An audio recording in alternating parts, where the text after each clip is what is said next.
자, 이렇게 되다 보면 우리는 이제 몇 가지 정리할 수가 있는 게 있습니다. theology에서 우리에게 전달된 지식은, 이 지식과 지식세계, 이 신학이라고 하는 것은 이성으로 탐구하는 어떤 이성의 세계, 그리고 이성으로 신학을 하게 될 때 나오는 자연신학하고는 이게 논리적으로 조화가 불가능하다 하는 것입니다. 만일 이렇게 시도하게 되면은 그렇게 해서 나오게 되는 신학은 마치 형이상학의 일부라든가 종교 현상에 관한 연구 혹은 거기에 대한 해석 정도로밖에 안 비춰지게 됩니다. 그래서 종교 철학에서 마치 신학을 종교학이나 종교학의 다른 버전처럼 설명하는 것도 그래서 그렇습니다. 학문을 마치 자연, 인간, 신을 연구하는 것으로 여기는 그 수평적으로 놓고서 그 중에 한 분야로서의 신학을 연구하는 이런 풍조는 18세기 중반까지는 신학자들이 지속적으로 반대해온 것입니다.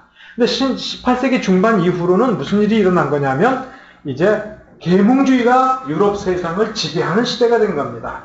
그래서 그때 18세기 중반 이후로 이 계몽주의를 유럽 세계에 퍼뜨리는데 두 가지 중요한 도구를 사용합니다. 계몽주의자들이. 첫째가 소설이라는 장르입니다. 그래서 이 계몽주의 사상을 엘리트들은 포기했어요. 자기네들이 논쟁해봐야 지니까 엘리트들을 포기하고 일반 대중에게 소설의 형식으로 접근합니다. 그래서 소설 읽으면 재밌지 않습니까? 거기서 인간의 희노애락을 정말 기가 막히게 그리죠. 그러면서 거기에서 자기네들의 신학을 전파하고 있습니다. 도스토예프스키, 베르자이에프, 톨스토이 이런 사람들이 소설가이지만 그 안에 이 얘기할 때 보면 신의 문제를 다루고 인간의 운명의 문제, 과연 신이냐, 사람이 운명을 개척해야 될 것이냐, 이런 어떤 신학을 사실은 거론합니다. 그래서 이 소설이라는 장르를 통해서 계몽주의 사상을 유럽 세계에 넓게 전파하고, 그 다음에 또 한 가지 채널이 보통교육입니다. 대학에서 학자라든가 장래 지도자가 아닌 보통교육에서 이 커리큘럼, 그러니까 초등학교, 중등학교에서 전부 교과 내용이 이 휴머니즘적인 계몽주의적인 관점으로 서술을 합니다. 그래서 역사관을, 세상 보는 세계관을 계몽주의적으로 삐뚤하게 놓으니까 나중에 점점 지속적으로 독서를 해라 그러면 무슨 책을 많이 보겠습니까? 계몽주의의 고전들을 보게 되죠. 그러면서 이제 마지막으로 이 세상을 지배하는 원리로 다수결을 제시합니다. 그러니까 이 다수결은 결국은 계몽주의가 지배하는 중요한 원리가 되죠. 그러니까 이 시대의 민주정책, 자유민주주의, 그 다음에 중산층의 세계관.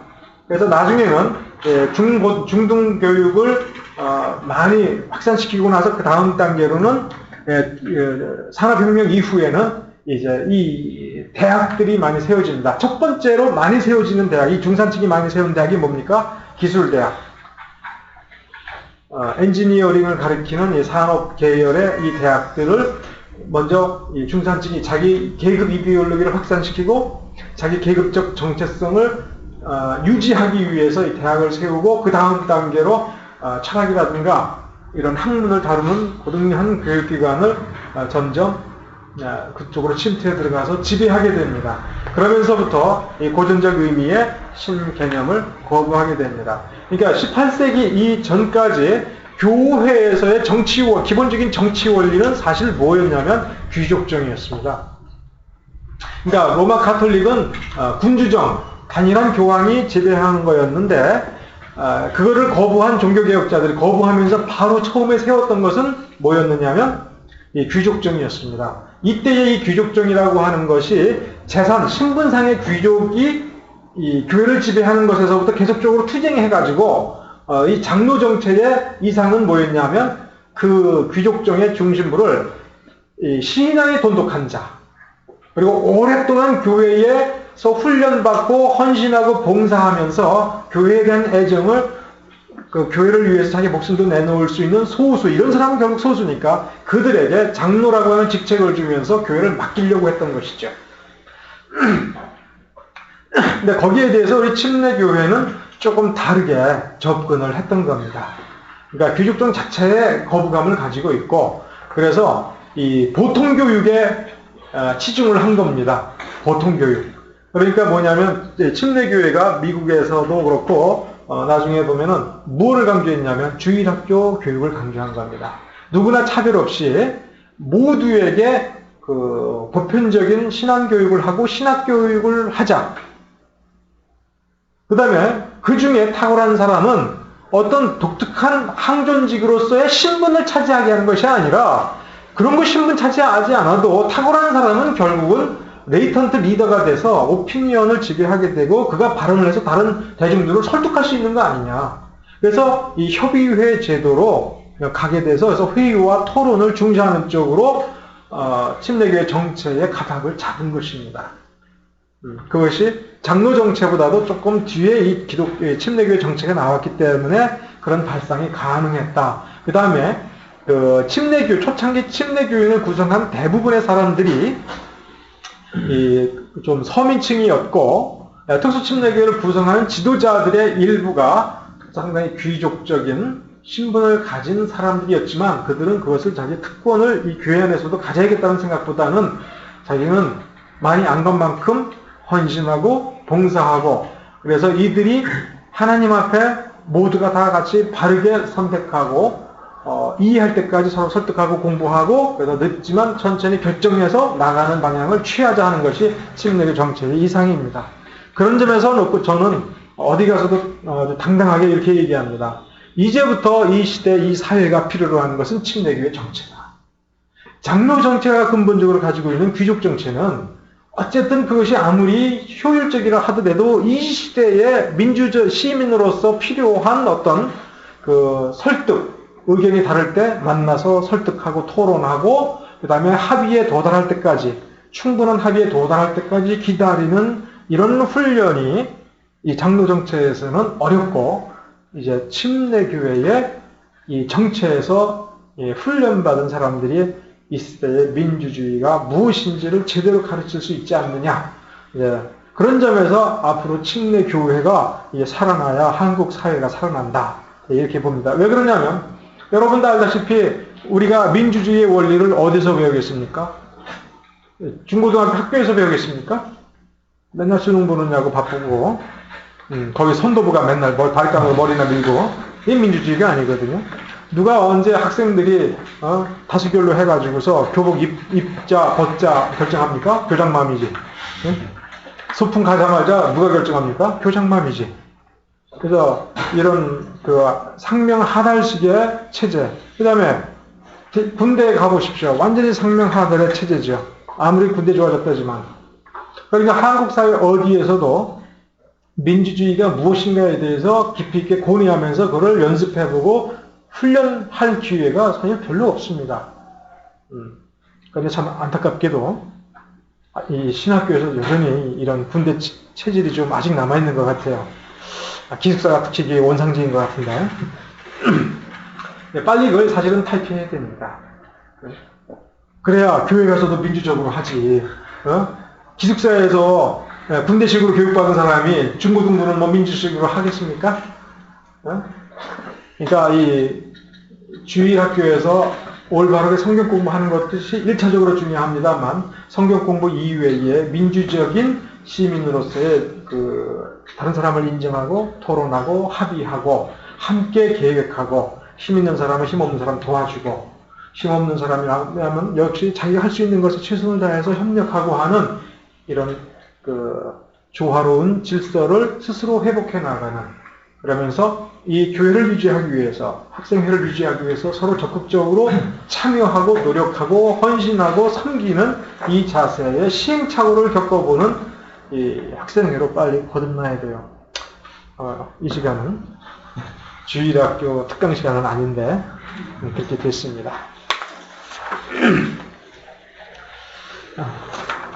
교회가 그렇게 인정해서 되는 것이 아니라고 하는 것을 여러분은 이해하셔야 된다 하는 것입니다.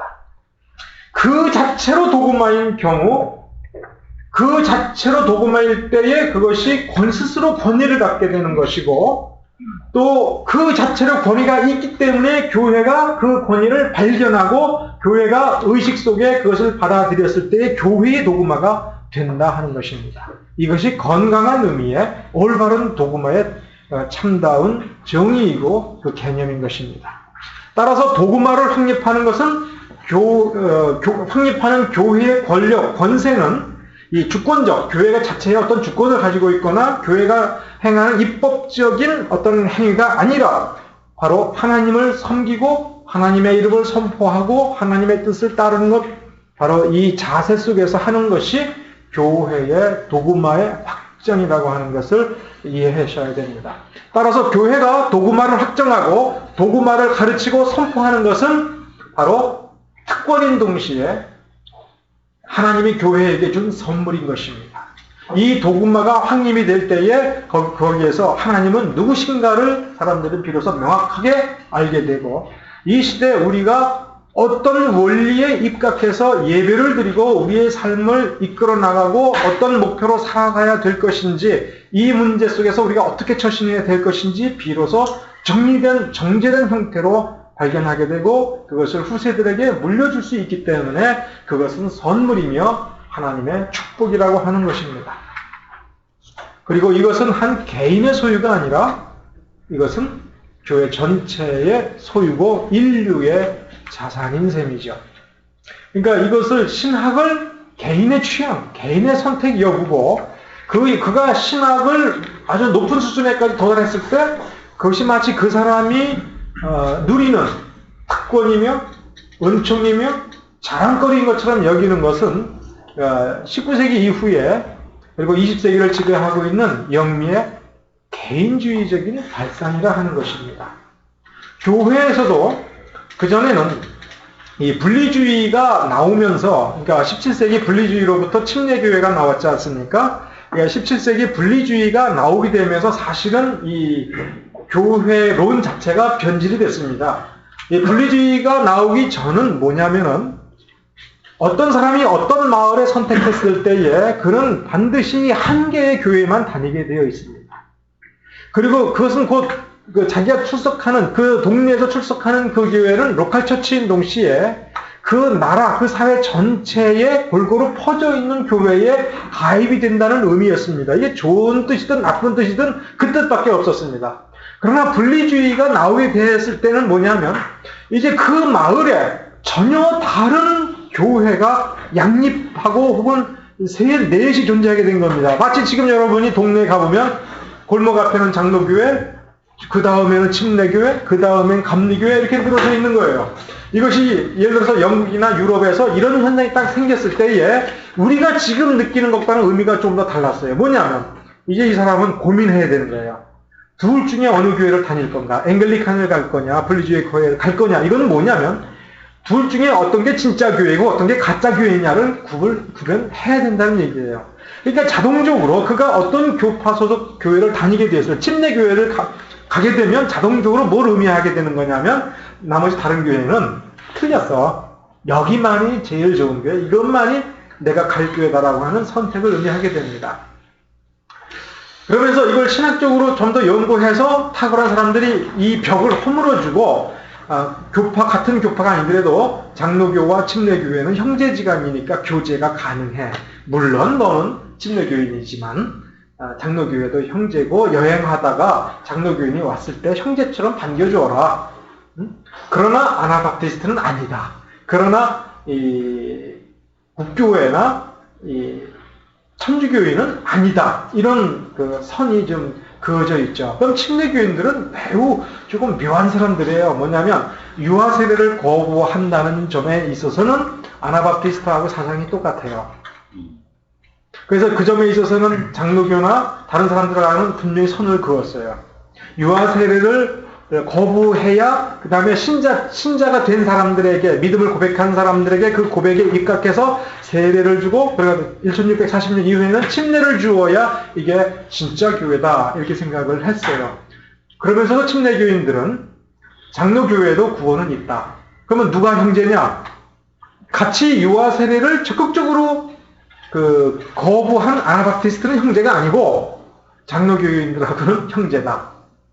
그러니까 아나바티스트는 이 유아세례 주는 것들하고는 철저히 단절하자 할 때 침례교인들은 철저히 단절하지 말자.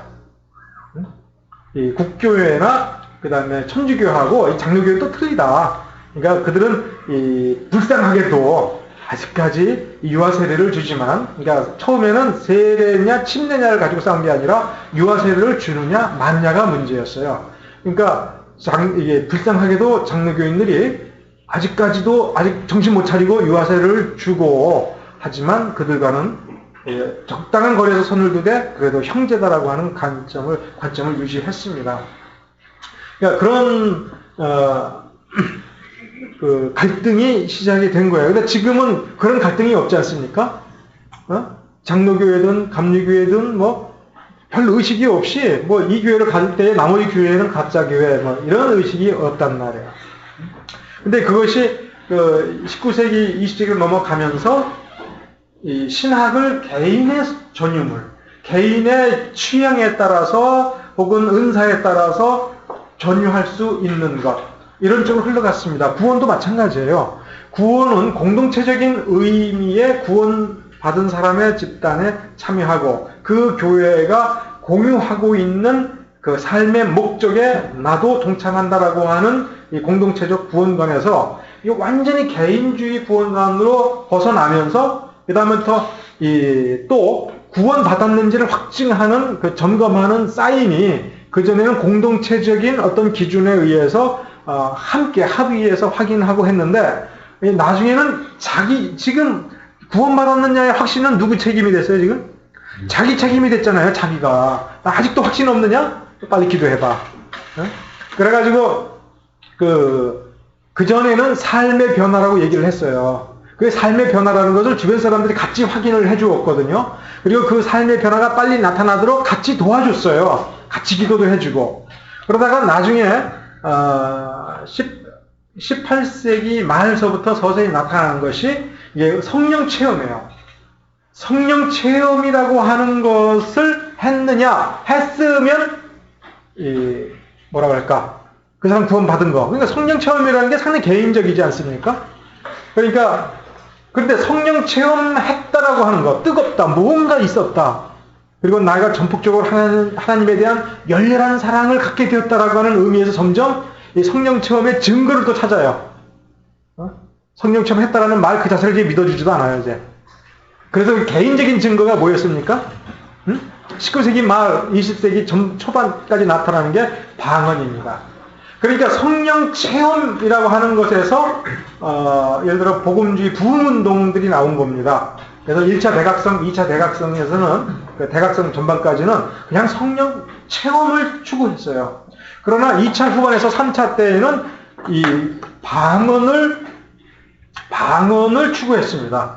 그리고 방언이 있어야만 구원받은 거다라고 주장하기 시작했어요. 여기에서 뭐가 나온 거냐면 오순절교회가 나오게 된 겁니다.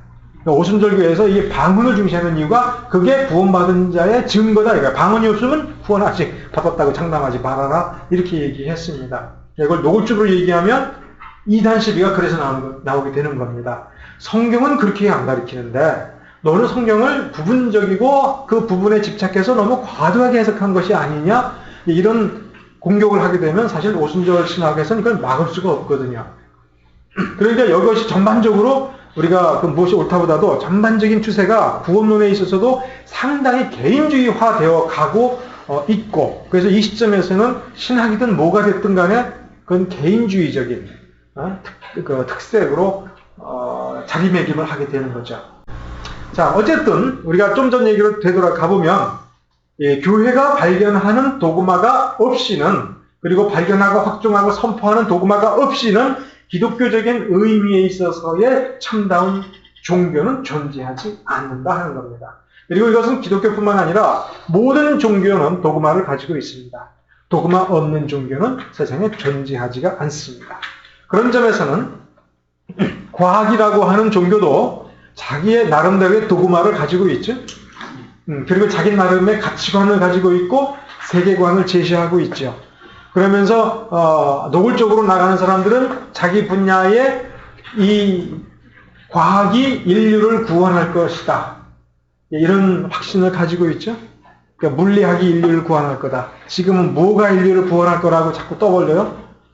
지금 생명공학이죠. 그 다음에 또 전자공학, 그 다음에 전자와 또 생명공학이 또 만나고 있죠. 그래서 그 유전공학이 또 들어가서, 또 생명공학이 들어가서 인간의 DNA, 그 비밀을 풀고, 이제 인간은 그 한계 수명을 넘어 수명에 도전할 수 있다. 인간의 생체가 근본적으로 보장할 수 있는 만큼 살 수 있다.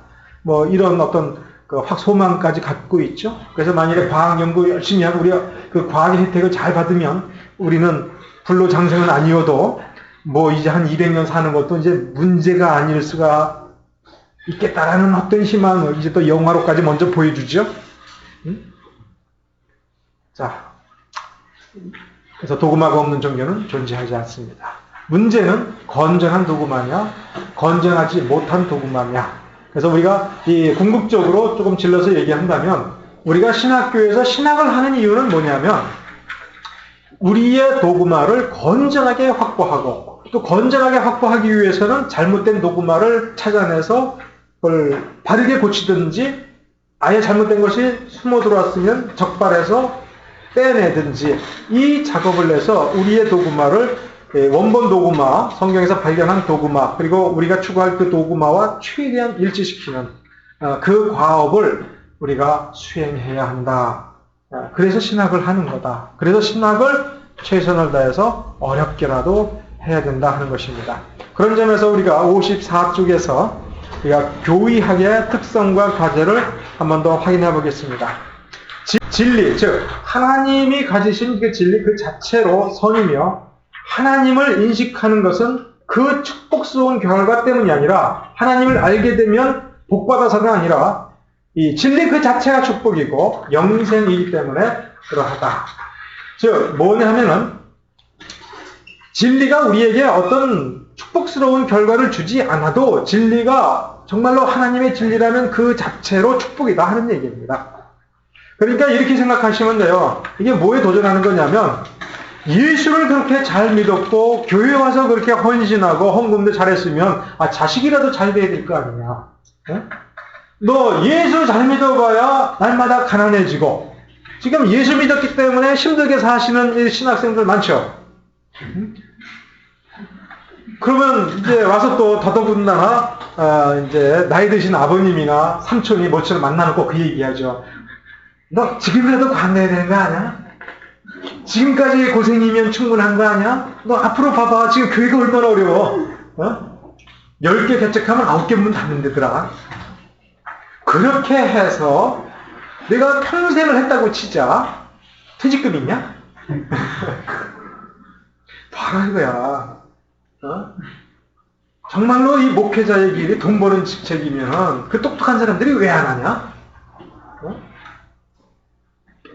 교회를 부흥시켜봐야 나중에 늙어가지고 영빨 떨어졌다 그러면 교회인들 쫓아내기 바쁘지 않냐?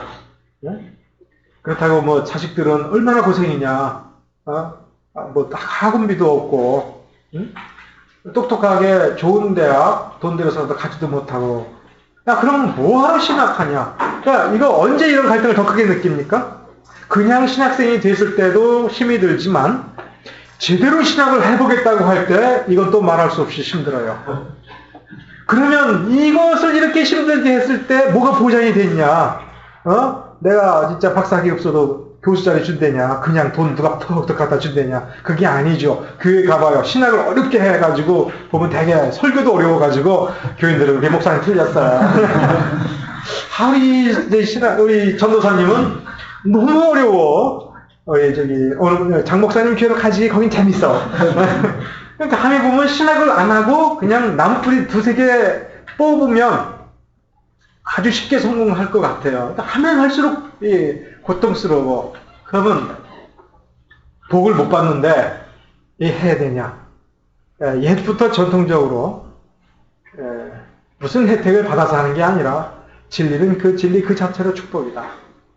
그리고 진리를 진리로서 발견하는 그 자체가 하나님의 특별한 사랑을 받는 존재요. 그 자체로 그 사람은 그 개인의 삶이 아니라 그 공동체, 그 교회를 위한 사명과 책무가 주어지는 것이고, 그 자신뿐만 아니라 그 교회와 그 교회의 미래, 예를 들어서 여러분이 진리 그 자체를 발견할 때에 여러분으로 말미암아 여러분 주변이 섬기는 교회, 그리고 여러분이 지나간 그 이후에 여러분의 다음 세대의 신자들이 하나님과 더 가까이 지내고, 따라서 하나님이 부어주시는 축복을 통해서 놀라운 역사, 그리고 하나님의 나라를 이루는 그런 역사가 나타난다고 하는 것.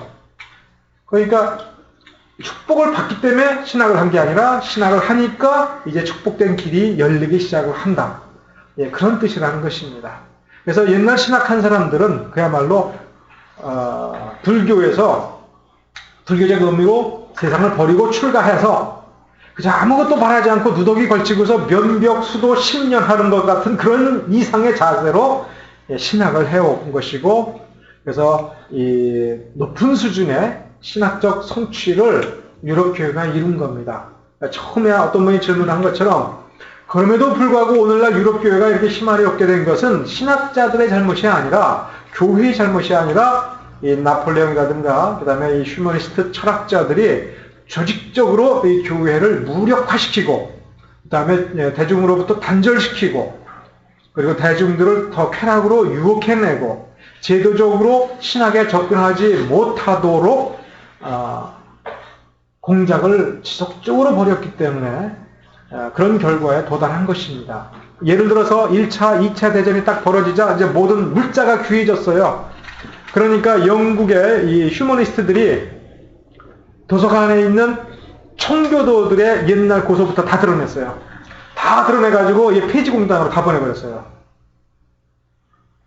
그러니까 이제 모든 가정에 이 청교도의 주석과 청교도적인 성경과 이 설교집이 있었는데 그것들을 다 끄집어내게 하고 그것들을 전부 재생용지로 활용해버리니까 이제 영국에 뭐가 없어진 겁니까? 청교도들이 성취한 신학이 사라져버린 겁니다. 그래서 로이드 존스 목사님이 제일 먼저 한 일은 이 파지로 던져진 이 청교도 문헌을 자기가 재산을 털어서 이걸 다시 수집해서 완결된 세트로 쫙 이게 모아놓는 것에서부터 시작을 한 겁니다. 그럴 때 모든 크리스천들이 반대했어요. 왜 그렇게 부질없는 짓을 하느냐. 근데 로이드 존스 목사님이 수집해가지고 거기서 끝난 것이 아니라 그 다음에 이거를 복강, 다시 출판하는 출판사를 세워가지고 출판을 시작을 했습니다. 모든 사람이 또 반대했습니다. 이제는 필요 없는 그따위 허접쓰레기를 왜 찍느냐. 여태까지 근대 영국사에서 청교도 문헌을 출판해서 돈 번 사람 아무도 없다. 오히려 망했다. 오히려 망했다. 그러자 로이드 존스 목사님이 망해도 내가 해야 될 일입니다. 그리고 이렇게 책을 찍어내야 누군가는 이 책을 읽고 진리를 발견하고 그 다음에 영국교회를 살려놓게 될 겁니다. 그래서 모험을 했죠. 이건 내가 망해도 할 일이다. 근데 그분이 죽기 전에 청교도가 다시 부활했습니다.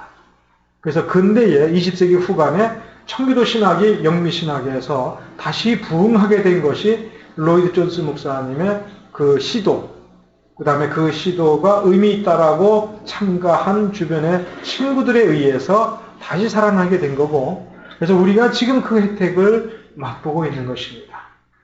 그 다음에 예를 들어서 그 1845년 이후에 남침내 교회에서도 그 이전 영국 침례 교회가 가지고 있었던 가장 탁월한 유일한 신학적인 맥인 칼빈주의, 그러니까 캘비니스틱 베프티스트의 유산을 전부 없애버리는 일에 총력을 기울였습니다.